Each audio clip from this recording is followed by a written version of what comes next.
So I've always liked when other YouTubers, do a quick bookshelf tour. My bookshelf kind of grew based on the inspiration of seeing other people's. I think what I have at no other bookshelf. Welcome back to the Muscle Code YouTube channel. For some reason, I'm holding a pen to start this video because we're getting down to business now. This video series will be top 5 self-help books. I've done several top 5 lists so far, and this one has definitely been the hardest to put together. I can't fit them all in, and I feel bad about leaving some off the top 5.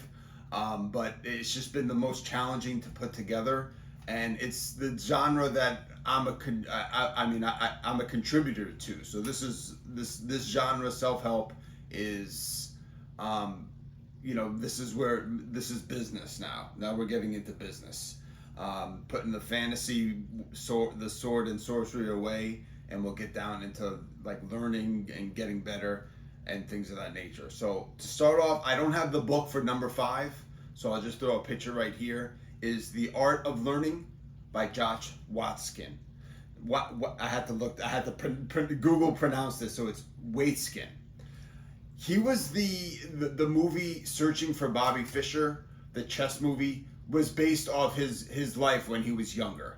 He was a child prodigy in the chess world, and this book is kind of like set in 2 parts. So it captures what it was like growing up as a chess prodigy and his experience through that.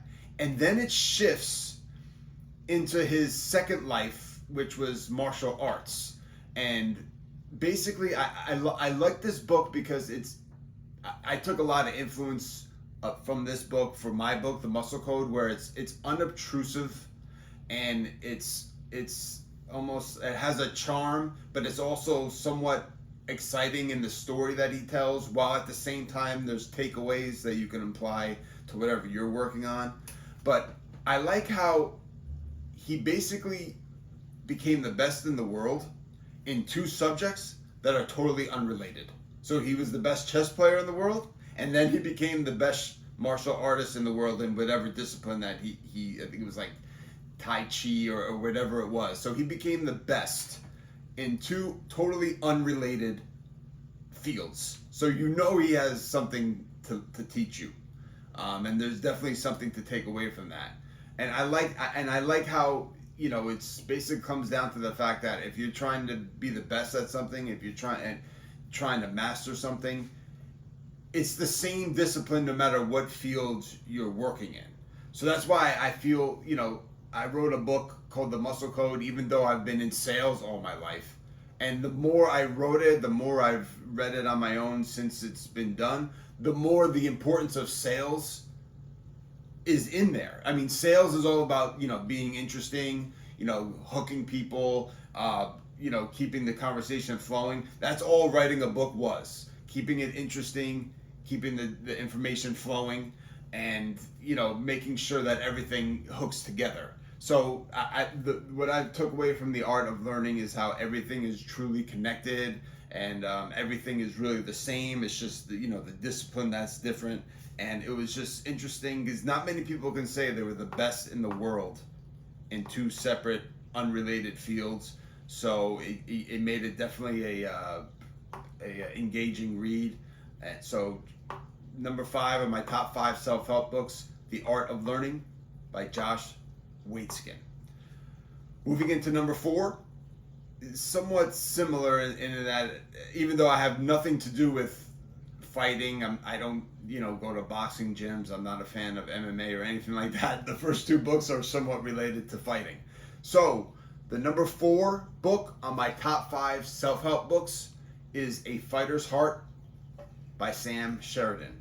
Now this book really, people read a lot of motivational books and things like that, but this one gets down deep and gritty, and he covers boxers and wrestlers from like a vast array of fighting disciplines: MMA, martial arts, boxing, and he kind of takes each chapter. He takes one guy, in that field that he spent time with, and just digs deep into their method.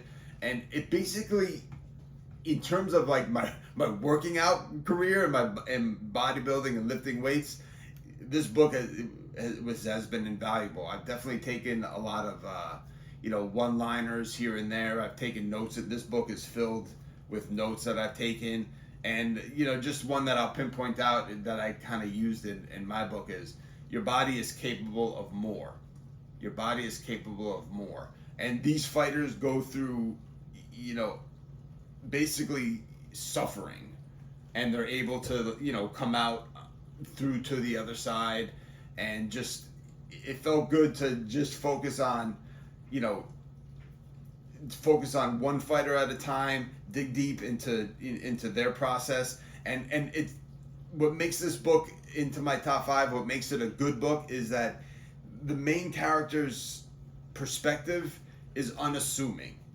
He's very unassuming, and you don't mind being with him throughout all his different journeys into the different fighters that he spends time with, and you kind of pull for him as you go, and then you don't realize how much you actually take from the book in the end. So, and he wrote another book called The Fighter's Mind, which I've also read. This is the first one though, and it's the stronger one. And it's just, it's not mainstream. I mean, a lot of people in the fighting world, if they've read a book, if they're into self-help, they probably know about this, but it's not totally mainstream, so it feels good to give it a shout out. So number 4 in my top 5 self-help books is A Fighter's Heart by Sam Sheridan. We'll jump into number 2 and 3 in the next video, and there might be like an honorable mention of the books that didn't make it coming your way. So thanks for stopping by. Hope to see you back. So I've always liked when other YouTubers do a quick bookshelf tour. My bookshelf kind of grew based on